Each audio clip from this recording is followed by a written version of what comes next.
jóvenes, habíamos establecido los conceptos de renta en las teorías económicas, sociológicas, y ahora a raíz de la obra de García Vizcaíno del derecho argentino, vamos a continuar con esto y nos hemos quedado en las doctrinas fiscales, ¿verdad? ¿Hay alguna anotación al respecto? ¿Alguien quiere anotar algo ahí?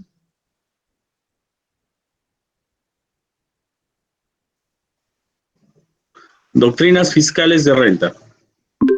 Ahí nos quedamos, ¿verdad? Bien. En todo caso, estipulo que ustedes ya tienen anotado lo que continúa de las clases. Cuando hablamos de doctrinas fiscales, establecemos siempre el asunto tributario.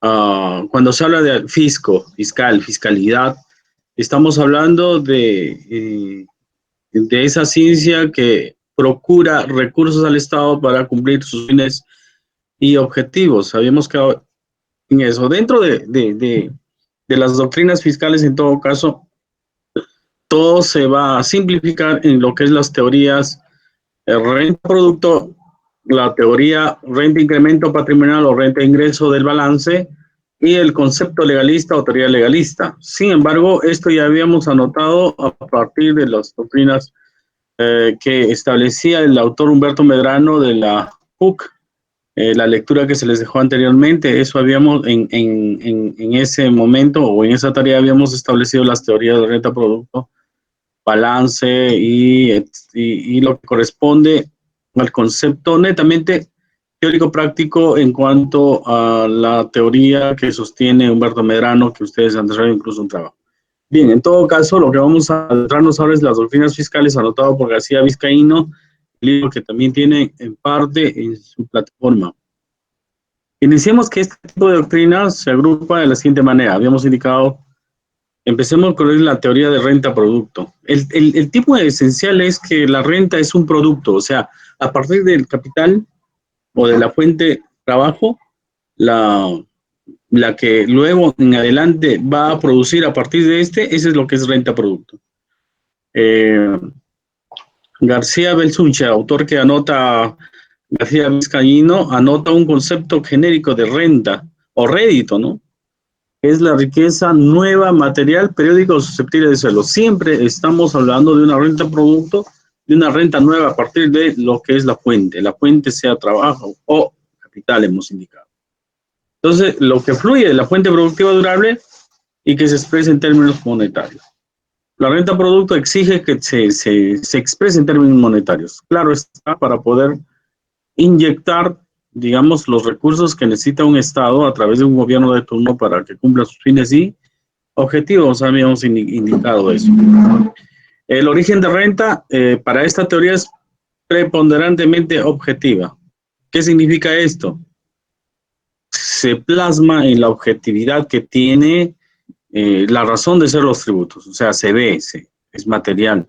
No estamos hablando de frutos que estén indicados como abstractos, sino todo lo que corresponde al producto que a partir de, reiteramos, del trabajo o del capital se visualice, ¿no? Eso es lo que es renta producto, en todo caso, una doctrina fiscal que desarrolla esta autora. Vamos a ver ahora.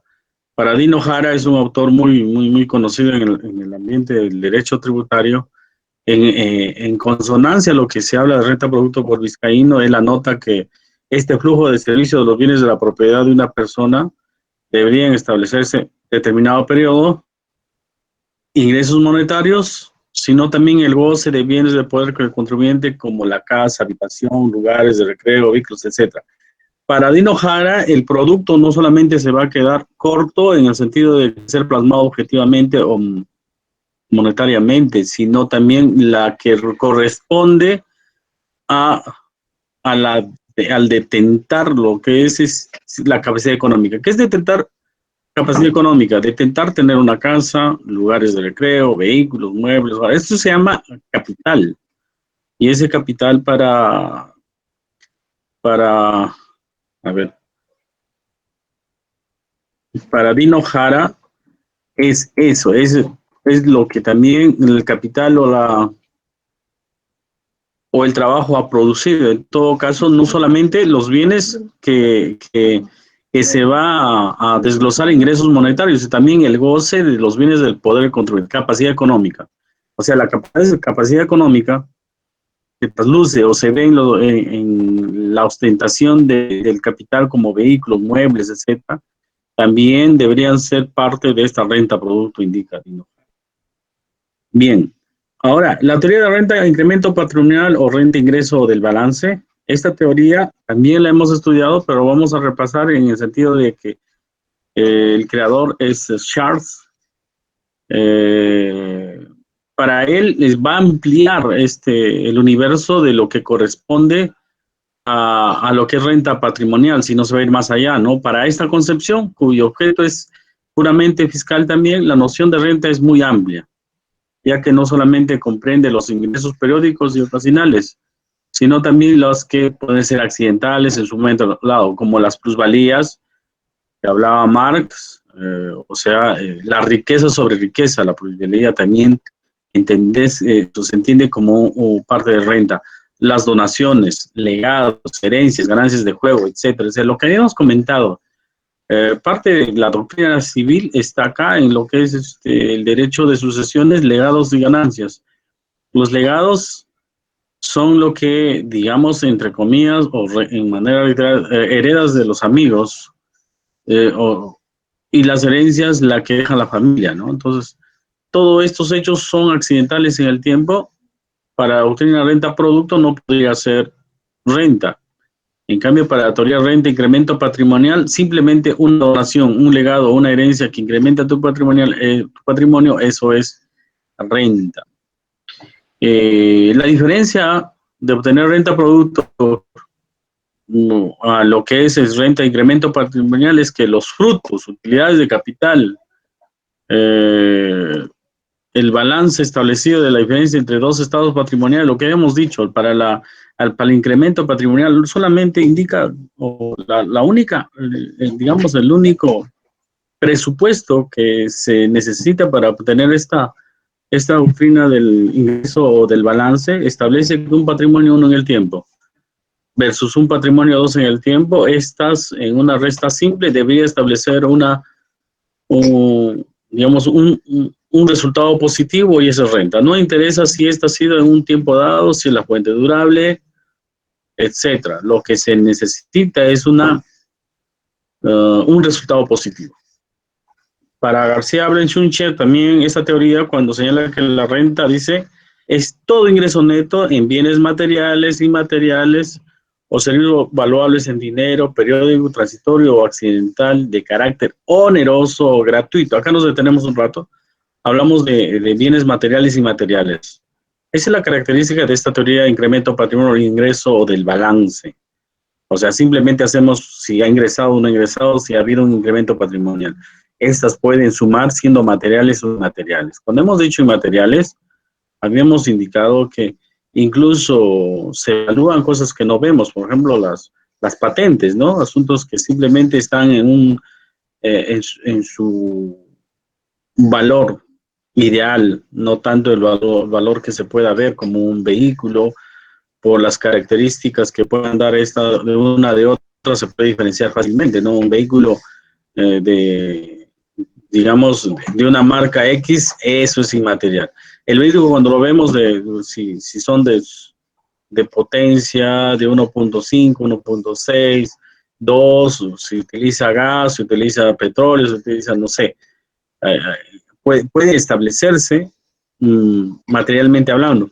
Pero cuando hablamos de marcas ya es un asunto inmaterial, ¿no? Algo que establece incluso la moda, etcétera. Todo eso para García Blanchunche entiende que esto puede ser valuables en dinero, en todo caso, esto también es renta. O sea, ya aglomera esta teoría todo lo que pueda darse para que el Estado pueda tener la facilidad de poder calificar los ingresos sin ver cuál como tributo o materia tributaria. En todo caso, lo que se indica de este incremento patrimonial establece básicamente, primordialmente, una teoría subjetiva. Lo que para otrora entenderse que en lo que vamos a adelantarnos, ¿no? En el sentido de las imposiciones que se den nos van a dar algo de luces al respecto. Pero como ya estamos repasando algunos conceptos que ya ustedes lo han tenido, solamente estos conceptos de la teoría fiscal solamente nos va a ayudar a ajustar algunos conceptos que ya lo tenemos. Y entonces ya estamos aclarando algo más. El concepto legalista que me interesa más en esta clase para terminar esto de lo que es las teorías de renta, el concepto legalista habíamos dicho que subordina el concepto de renta a lo que establece las normas legales. Es decir, al final, si no puede el legislador o al interpretar la norma para lo cual estudiamos qué significa renta, etc., si no hay un lugar para poder grabar algunos estamentos que no van a cumplir renta producto o de balance, etcétera, podría establecerse por vía política fiscal. Habíamos hablado también lo preponderante que es la política en cuanto a los negocios del Estado. En todo caso, esto también establece que es renta. Entonces, lo que diga el legislador, eso es renta, sin importar todo lo que hemos estudiado. Entonces, el concepto legalista establece eso. Ya en la mañana hablábamos de Kant. Kant dice respecto del positivismo, ¿no? Lo que dice la norma, esto es renta, ya sin importarnos algunas características que hemos estudiado. Anota Giuliano Ferrucci, en todo caso entiende que el concepto legalista es una cuestión de política fiscal. Claro está, porque quienes hacen las normas son los gobiernos de turno, de repente buscando alguna decisión de turno, ¿no? O el color político a lo cual hemos elegido como ciudadanos, y esto se va a ver plasmado en unas políticas fiscales. Gómez de Sousa expresa que el hecho generador del impuesto a la renta es la adquisición de la disponibilidad económica de un elemento de riqueza que corresponde a una definición legal positiva de rendimiento. Claro, dicha descripción también lo toma la norma, y García Belsunce lo que va a hacer es describir mejor lo que Gómez de Sousa quería expresar en esto de la adquisición de la disponibilidad económica de un elemento de riqueza. En todo caso, lo que quería decir es que las normas legales deben ser sumamente explícitas y claras. ¿Qué significa explícito y claro? Hay un principio de simplicidad, de facilidad, de claridad que establece que las normas deberían ser erigidas o confeccionadas de una manera que cualquier persona o común ciudadano puede entender qué es lo que contiene el concepto de renta. Entonces, García Belsunce dice, sí, claro, el concepto legalista nos va a llevar a establecer qué es renta y qué no es renta, pero estas deben ser sumamente explícitas y claras, y a fin de poder entenderla en su máxima expresión y no tener contratiempos al momento de poder establecer qué es renta o qué no es renta. En todo caso, lo que hace el concepto legalista no solamente es, digamos, anotar que rentas así por así, siempre debe ostentar el criterio de la doctrina, de los sistemas que corresponden a un derecho tributario nacional, ¿no? En este sentido, nuestra legislación ha establecido incluso la injerencia de la jurisprudencia para establecer qué es renta o qué no es renta. Los jueces del Tribunal Constitucional, del Tribunal Fiscal, etcétera, han establecido también expresiones que indican cuál es renta y qué no es renta. Esto es concepto legalista, precisamente es lo que desarrolla esta teoría. Eso sería en cuanto a lo que es las doctrinas que establecen el concepto de renta. Hasta ahí me parece que hemos agotado ese título y vamos a pasar a otro tema muy importante, lo cual hoy día lo vamos a detallar. Antes, no sé si hay alguna consulta al respecto.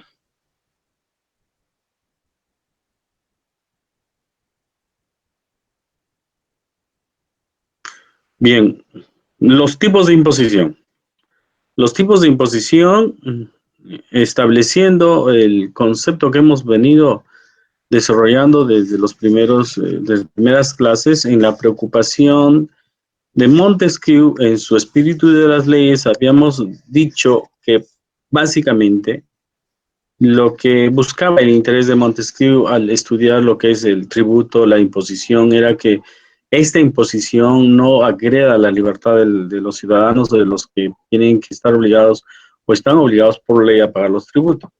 En la búsqueda esa de ese interés de que no, los tributos no deben abrir la libertad, venimos anotando otros conceptos como el tributo debe ser justo, debe ser equitativo, etcétera, etcétera. Entonces, habíamos anotado un principio que es de las ciencias económicas, es la capacidad contributiva. Y la capacidad contributiva ha ayudado a establecer una justa distribución de los tributos o la imposición de los tributos.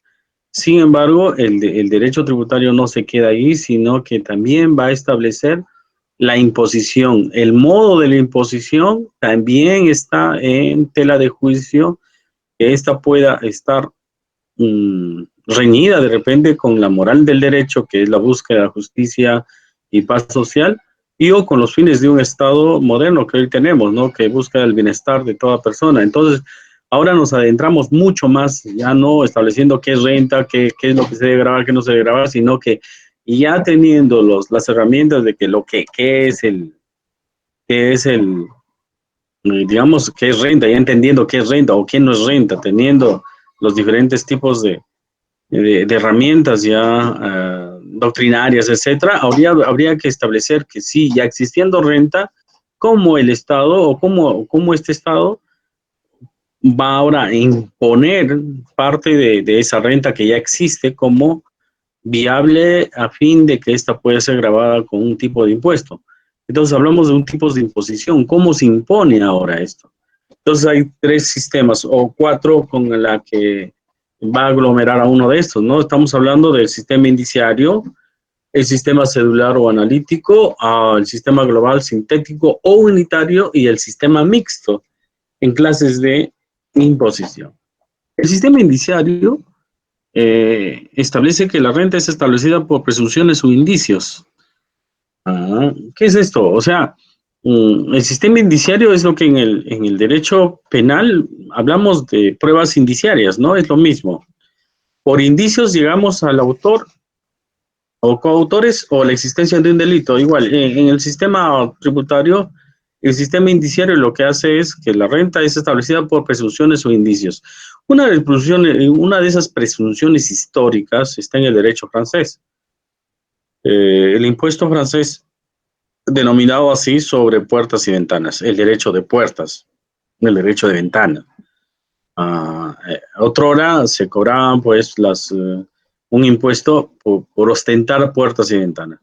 Por eso quizás algunas viviendas solamente ostentaban una ventanita al centro y una puerta, y era la forma más económica, digamos, de ostentar capacidad contributiva. Entonces, este sistema indiciario, no olvidemos, habla de indicios, presunciones que establecen la existencia de capacidad contributiva. Y este ejemplo del impuesto francés sobre puertas y ventanas, hoy en día todavía subsiste en la figura del impuesto al autoavalúo, ¿no? Que básicamente es la valoración de las viviendas que lo cobran los municipales provinciales de cada territorio nacional. Los municipios cobran, pues, el autovalúo, y este autovalúo, muchas de estas se califica la cantidad de la evaluación, por eso el autovalúo, la calificación justamente incluso por el material usado en la construcción de algunas viviendas. Entonces, muchas de las personas por fuera no tiene muy acabado, pero por dentro ya está muy bien acabado, reitero, e incluso utilizando buenos materiales. Entonces, el auditor del impuesto local, muchas veces, al hacer unas auditorías, entonces anotan esto, ¿no? Es un rezago de lo que son indicios. No siempre es, pues, sinónimo de capacidad contributiva el tener una casa bien llevada, sino puede ser otros supuestos subjetivos. Sin embargo, el sistema indiciario aún subsiste en nuestro sistema y es lo que hemos anotado con el autovalúo. Ahora pasemos al sistema celular o analítico. Esto va a superar ya el sistema indiciario que todavía subsiste, pero vemos que no podría ser tal si sin antes no podemos analizar el caso o tipo de renta para poder imponer, ¿no? El sistema celular o analítico ya va a diferenciar como cedular las rentas de capital por un lado y las rentas de trabajo por otro lado. Se analizan ya las fuentes y en este caso las rentas de capital son las que producen los bienes inertes y las rentas de trabajo son las que producen justamente el potencial humano, ¿no? Lo inerte y lo vivo en todo caso está en esto del celular, ¿no? Un sistema de imposición real pero está porque está agregando bienes del derecho civil, ¿no? Bien, según las fuentes de ganancias, hablábamos la fuente de capital, la fuente de trabajo. El otro asunto que este sistema analítico ya entiende que la compensación entre rentas y parte de distintas fuentes no puede ser tal. Aquí debemos entender algo o explicar algo para entender esto. ¿Qué se entiende cuando dicen que no se permite compensación entre rentas y pérdidas de distintas fuentes? Es decir, ¿una persona puede producir rentas de capital? Sí. ¿Puede producir rentas de trabajo? Sí. ¿En las rentas de capital puede tener éxito? Sí, o como no también. ¿En las rentas de trabajo puede tener éxito? Sí, generalmente sí se tiene, porque es la fuerza de trabajo que sí desarrolla una producción y mensualmente se le paga lo que es las remuneraciones, ¿no? Entonces, cuando dice que no se permite la compensación entre estas rentas, es justamente eso, ¿no? Si yo estoy produciendo un vehículo, lo alquilo y al final, al ver fuente 1 o patrimonio 1, patrimonio 2 en el tiempo y espacio, hacer la resta, me parece que aquí puede establecerse una pérdida, pero sí puede en trabajo tener positivo. Según el principio de justicia, de equidad, deberíamos decir, señores, aquí he perdido y aquí he ganado, debería yo compensar, ¿no? No, si bien es cierto, yo he perdido en el otro, en mis rentas de capital, pero el trabajo es positivo, pero no voy a pagar mis tributos porque tiene una pérdida en capital, ¿no? En las rentas de capital. Ahí es donde no se permite que se compense. Bueno, para el sistema celular analítico, las cuestiones de rentas de capital por un lado y las cuestiones de rentas de trabajo para otra. Ese es un tipo de imposición de acuerdo al respeto de los derechos humanos, etcétera, que hemos venido estudiando. Ahora ya se está desarrollando. Como ustedes ven, todo lo que se estudia, todos los principios exigen sistemáticamente adecuarse a lo que estamos estudiando. Entonces viene a coto este sistema global sintético unitario, como un asunto de no estar derivando de fuentes, sino juntarlas todas, ¿no? Por eso que este sistema global lo que va a grabar es el conjunto de rentas de una persona, prescindiendo de su origen. Significa esto que no, vamos a sumar todos, sea su capital o de trabajo, todos, ¿no? Y aquí sí es posible compensar el resultado positivos y negativos de distintas fuentes, es lo que decíamos, ¿no? Señores gobiernos, yo en mis fuentes de capital he tenido una pérdida, pero en el trabajo he tenido ganancias, pero por las pérdidas yo he tenido un desmedro en mi capital y debería esto también compensar para poder pagar lo mínimo o pagar cero, ¿no? En un sistema global sí se puede compensar y sí se puede desarrollar lo que corresponde al principio de justicia. En el sistema global también hablamos de la progresividad de la alicota. ¿Qué es la progresividad de la alicota o qué es alicota? La alicota es ese porcentaje que el Estado ya ha llegado, un Estado moderno ya tenemos, ya hemos llegado a esto de que no se pagan por cabezas, por puertas, por ventanas, no. Lo que se paga ahora es por un porcentaje cuando existe renta agravable, ¿no? Entonces, la alicota, por ejemplo, es un 18%, un 10%, etcétera. Ahora, cuando hablamos de progresividad de esta alicota, establece lo siguiente, que cuando existe renta o riqueza, no podríamos grabar igual a una persona que tiene un negocio denominado microempresa y la gran empresa, una minera, por ejemplo, ¿no?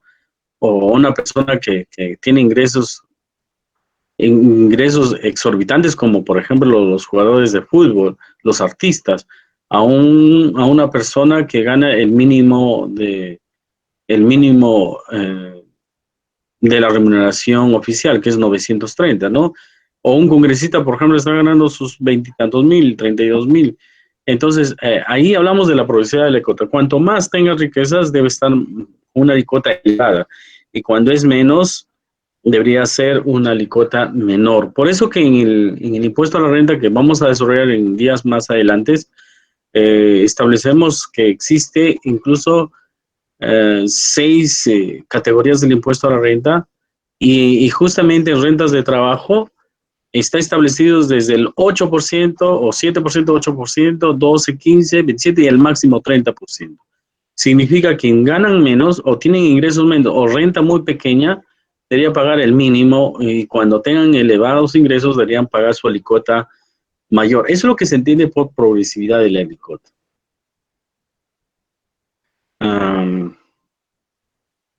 El sintético unitario lo que busca en todo caso es juntar todas las fuentes para poder desarrollar mejor esto de lo que no se puede hacer en el sistema celular o analítico, en cuanto a las compensaciones, por ejemplo. El sistema mixto. El sistema mixto es justamente la yuxtaposición o digamos la unión de estos dos sistemas celular y global, ¿no? Que es justamente lo que ha tomado nuestro legislador tributario en nuestro medio peruano. Entonces, nosotros tenemos un sistema celular y global. ¿Qué significa eso?